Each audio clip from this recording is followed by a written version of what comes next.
What operating system do you use? It's probably the one that came with the system when you purchased it, right? Is it stable? Or is it glitchy? Does it crash often? Does it play well with other programs and hardwares? Would you love to find a very customizable, flexible, easy to use, stable, more secure, and very reliable alternative that even saves you money? Well, of course you would. You work hard and deserve better. We're bringing you just that in an all-new video series coming up next.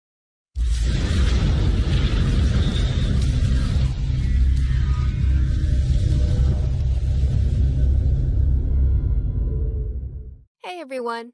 2017 for me has been filled with nothing but computer nightmares. Crashes, programs not working, freezing up, glitching, updates that force themselves upon the system only to cause further glitches afterwards. New hardware that's supposed to work as a plug-and-play that's not even compatible at all. Money lost on new software, repairs after repairs after repairs. My local computer shop techs know me on site now, and I've been in so often, I know what kind of coffee and tea to bring all the techs who are working that day. I shouldn't be a regular at a computer repair depot. Now, I'm not a violent person, usually, and I love everything on this planet. But with all these issues throughout the year, one operating system had me wanting to. Yeah, that. Why? Because of Windows issues. The two constants that it has are instability and unwillingness to work well with other software and hardware. I apparently had no choice in upgrading to Windows 10 last year, and in the past year have had to do a complete reinstall 4 times. 4! Count 'em! 4! 1, 2, 3, 4. That's almost a whole hand. You're right, little Betsy. Sorry, Microsoft, but your operating systems, in my humble opinion, have been one failure after another each year, and each release gets worse. I'm done, and I'm not going to take it anymore. I and my clients deserve the best operability, and frankly, well, you just don't have the right stuff to be a top gun in this girl's arsenal of tech. Coming up on MS6. Going into a 4G push. Inverted. Engaging communications. Roger that, Phoenix. We have you on a screen. All of this has led me to seek out alternatives. And this year, my friends, you and I are going on a little journey. A journey? No, not that kind of a journey, although Jules Verne would approve. This year, I'm gathering my most adorable and dependable military action heroes and enlisting them to obliterate MS from my computer.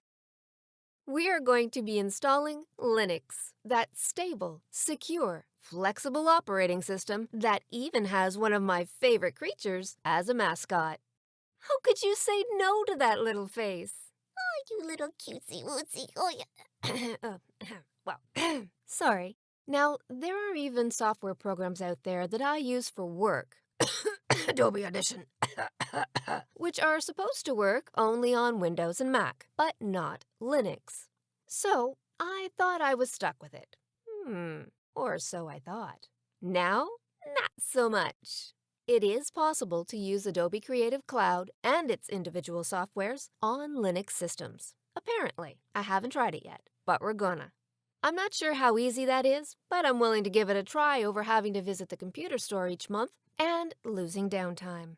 When I thought of doing this series, I realized that some of you may not be so keen on letting go completely of your MS system. So I thought for our little 2018 experiment, I would show you how to do what is called a dual boot system. This has both MS and Linux operating systems to choose from at startup, so you can get used to it as we go along. It's really quite simple and easy to do, I promise. Hey, think of it this way. If a little wee 5'3" Canadian woman who refers to her computer issues as gremlins and not the cute ones like Gizmo, then you, sure as apples and oranges, can too. So here's what I've done so far, so you can follow along. Step 1, I backed up all my client files to my external 500GB hard drive, just in case. It's usually a good idea to have an external hard drive for your client files anyway, just in case something goes wrong. I downloaded Rufus. I'll put the link in the description below. It creates a bootable USB drive the easy way, or so it says. Well, here we are at Rufus. This is the website. I'll put the link in the description below for you. And these are the settings that you can see. Scroll down, you'll see the download link, Rufus 2.18. Later on it might change, but this is the latest update as of 2017-11/07. So hey, pretty new. Click on that, download it, save it to your hard drive. Next, we're off to Ubuntu. Don't worry, links below. You want to click on this downloads here. Here you want the Ubuntu desktop. Now Ubuntu is completely free to download, use, and even share. It's a community-driven program. Now Ubuntu 16.04.3 is the latest version. You want to click this green link here to download. It will take you to this page here. Click down below. These options here allow you to make a contribution. You can pay with PayPal, but for now we're just going to go to the Not Now link and download here for free. It'll start automatically. My screensaver won't show you the other window, but it is downloading. And just save it to your downloads folder or wherever you'd like on your computer so you know where it is for later. That's it. Okay, that worked. Now you need to put the USB stick into your drive and reboot your system. So once it restarts, you'll see a blank screen will come up purple, this little purplish hue here, and then it'll kick out some gurgly gook in the background. This is going to come up, and it's going to give you the options to try Ubuntu or install Ubuntu. First, pick your language. I'm English, so we're picking English. Then I'm clicking Install Ubuntu. Now you have different options here as well. To download your updates while installing Ubuntu or install third-party software for graphics and Wi-Fi hardware, Flash, MP3, and other media. Some of it is proprietary software, others is drivers and stuff like that you will need to run your system. Always a good idea to download this as well. Then just click on Continue. It'll do its thing there in the background. Now this part may take a little bit. Now the next thing that comes up is this screen here, the installation type. Install Ubuntu alongside Windows 10. Erase your disk and install Ubuntu, which will delete all your programs, all your files, photos, music, you name it. Or you can do something else. For this installation, what we're going to do is install Ubuntu alongside Windows 10. So click on Continue. This comes up. This is allowing you to basically determine how much of your hard drive you're going to divvy up between Windows and Ubuntu. Now remember, we said this is a dual boot system. Well, you need to tell the computer here how much room you want for each. My rule of thumb for this is basically dividing it in half. Eventually, I'm going to be on a full Ubuntu system because, of course, Linux is my favorite. However, for you, you're just kind of testing the waters. You want to try it out, see how it works, see how flexible it is, and see if you like it or not. So, like I said, half and half. This little section here in the middle allows you to slide this slider bar back and forth. You can see the numbers going up and down on each. On the left is the Windows side. On the right, of course, is the Linux side. I have a terabyte hard drive. I want roughly about 500 gigabytes each.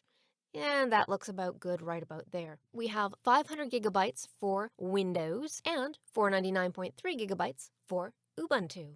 Ubuntu really doesn't need that much. It's showing you that there's an advanced partitioning tool, but if you're like me, and your little woman doesn't really know a lot about screwing around with that stuff, don't touch it. Try doing it this way. It seems much simpler and easier to me, and I'm all about the KISS principle. If you don't know what the KISS principle is, it's keep it simple, silly. I'm going to click on Install Now, and it's going to do its thing in the background. Here we are. Write previous changes to disk and continue. And it's telling me basically, before I can select a new partition size, any previous changes that have been on the disk, such as when Windows is installed, sometimes they have a smaller partition. A partition is basically a section of the hard drive designated for other files. This is just telling me those may be overwritten, which is fine because we hopefully won't be needing them eventually anyway. That's okay. I'm good with this, not a problem. So I'm going to click on Continue because it's doing exactly what I wanted it to do. And we click on Continue, and it's doing it in the background. Now, this part here, I'm going to let it go and come back to it. I've shortened it for this video's sake, but it did take a bit to do. See the orange and white dots at the bottom? That is basically a progress meter for you, so you can tell where it is in the process of it. Basically, at this point, go ahead, get yourself a coffee, whatever you're going to do, and come back. It definitely is not as long as it takes to install Windows. Okay, so that's done. Now let's see what we have here. Write the changes to disk. If you continue, the changes listed below will be written to the disks. Otherwise, you will be able to make further changes manually. The partition tables of the following devices are changed. And then it tells you that the following partitions are going to be formatted as such. And so click on continue. It's doing its thing, and here we are. Where are you in the world? You can click on this here and pull down the drop-down menu.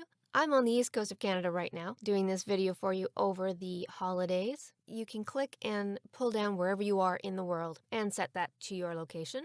So click continue. And they want to know what your keyboard layout is. So this is the actual keyboard layout. What is the keyboard on your system? It's designated as a English US, so there we go. US continue.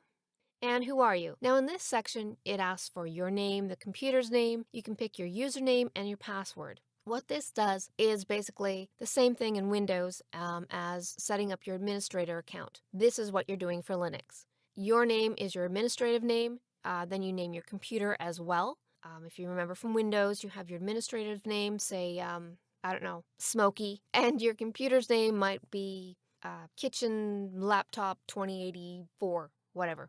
So, I can put Phoenix in the top here and it'll come back out with voiceover or whatever I want. This can be anything you want. You need to write this down. You will need this username and password later on when you want to install. Have the option of logging in automatically or requiring your password to log in each and every time that you log in. Same thing as Windows. Linux does the same thing here. So nothing new for you, right? Right. So there you go. Log in automatically or require my password. I'm going to put require my password and encrypt my home folder. Now what that does is adds an extra layer of security to all of your documents which are held in a home folder on Linux. So it makes it a little more secure in case of a hacker. Click on continue. This screen, lovely little colors. And here you go. I'm going to show you the whole process. Welcome to Ubuntu. Fast and full of new features, the latest version of Ubuntu makes computing easier than ever. Here are just a few cool new things to look out for. Find even more software. Say goodbye to searching the web for new software. With access to Ubuntu Software Store, you can find and install new apps with ease. Just type in what you're looking for or explore categories such as science, education, and games alongside helpful reviews from other users. There are tons of software out there for Ubuntu. Don't worry, if you're like me, you'll have a field day going through all the software out there is for Linux. As with Windows, you can take your music with you. That's right. Ubuntu comes with the amazing Rhythmbox music player. Now, Rhythmbox is the Windows Media Player or VLC equivalent in Linux. Now, VLC also does work in Linux, so you can use either one. I really do like the Rhythmbox that comes with it. It is a good piece of software and does what it needs to do. Have fun with your photos. Shotwell is a handy photo manager that is ready for your gadgets. Connect a camera or a phone to transfer your photos. Then it's easy to share them and keep them safe. If you're feeling creative, you can try lots of photo apps from the Ubuntu Software Center. Shotwell Photo Manager is amazing. It also supports the GIMP image editor, which is great. GIMP is the Photoshop equivalent, free, that you can get into Linux. Make the most of the web. Ubuntu includes Firefox, the web browser used by millions of people around the world. And web applications you use frequently, like Facebook and Gmail, for example, can be pinned to your desktop for faster access, just like apps on your computer. Everything you need for the office. LibreOffice is a free office suite packed with everything you need to create documents, spreadsheets, and presentations. Compatible with Microsoft Office file formats, it gives you all the features you need without the price tag. It has LibreOffice Writer, which is your Word equivalent, LibreCalc, which is your Excel equivalent, and LibreImpress, which is, of course, PowerPoint. Access for everyone. At the heart of the Ubuntu philosophy is the belief that computing is for everyone. With advanced accessibility tools and options to change language, color scheme, and text size, Ubuntu makes computing easy, whoever and wherever you are. Help and support. The official documentation covers many of the most common areas about Ubuntu. It's available both online and via the Ubuntu help item in the system menu. At Ask Ubuntu, you can ask questions and search an impressive collection of already answered questions. Support in your own language may be provided by your local community team. I will put the links in the description below for the Ubuntu communities for help and support. Don't worry, I've got your back. The installation is now complete. This is all it says here. Installation is complete. You need to restart the computer in order to use the new installation. So let's click on Restart Now and see what happens. Alright, so here we are at the menu. You see the options, Ubuntu, Advanced, Memory Test. Windows 10 is where you would be if you wanted to boot into there. But we're going to go back up to Ubuntu so you can see what it looks like. And to select that, you just arrow up to it and click on your Enter key. Here's the entry screen, just like we see in Windows 10, only this tells you it's Ubuntu. Asking you for your password, put in your password, press Enter, same as you do for Windows 10. Give it a second because this is the first time we've opened it up since installing. And here we are at the Ubuntu desktop. Looks pretty similar, except that here are some shortcuts on the screen as well. Nice clean interface. You see the icons down the side. Trash can there in the bottom left. That's it, that's all. Well, now that was easy. Now, if you have an old laptop at home or an older computer that maybe doesn't have a lot of hard drive space or a lot of RAM, Linux will run on a system that is 2 megabytes of RAM and a small hard drive. It doesn't need 500 gigabytes of drive space in order to be used. Unlike Windows, who seems to need a lot of space to run, Linux does not. I've used Linux on a system that had a 50 gig hard drive and only 2 gig of RAM. That was a very old laptop that I put it on, and it ran beautifully. Now that was a few versions ago, quite a few, but the point is that it will run. It can revive an old laptop and an old computer and keep them going for you for quite a while. Maybe even save you a little money and have something for the kids to do their homework on for high school or something like that. The only difference in installing it on a laptop or an old PC is that you probably will want it to replace your Windows operating system because that operating system probably isn't supported anymore. So, if you're replacing the operating system completely, go through all the steps that we did, but at that part where we were adjusting the slide, that's where you would just tell it to go ahead and use the whole thing. Easy peasy lemon squeezy and keep on going from there, the same as we did. Not hard at all. Oh, and also at the part where we said we were going to install it alongside Windows, you would just create the key, put it into the system, and tell it to delete everything. Instead of the first option, you're picking the second, which was erase everything, after you've backed it up, of course, and then it'll do the fresh install. In the next video, we'll do a desktop intro and customization and get to know the Ubuntu system a little bit more. Then we'll be on to finding out all the cool new toys. I mean, software programs we can download and install to use for work, play, and everything else. If you liked this video and found it helpful for your voiceover business, please give it a thumbs up to like and subscribe to let me know that you enjoyed it. Don't forget to select that bell button so that you will be the first to know as soon as another video uploads. I upload 3 times a week at least, and sometimes even more. Thanks so much for visiting the channel. Now get on out there and make that voiceover magic happen. See you in the next video.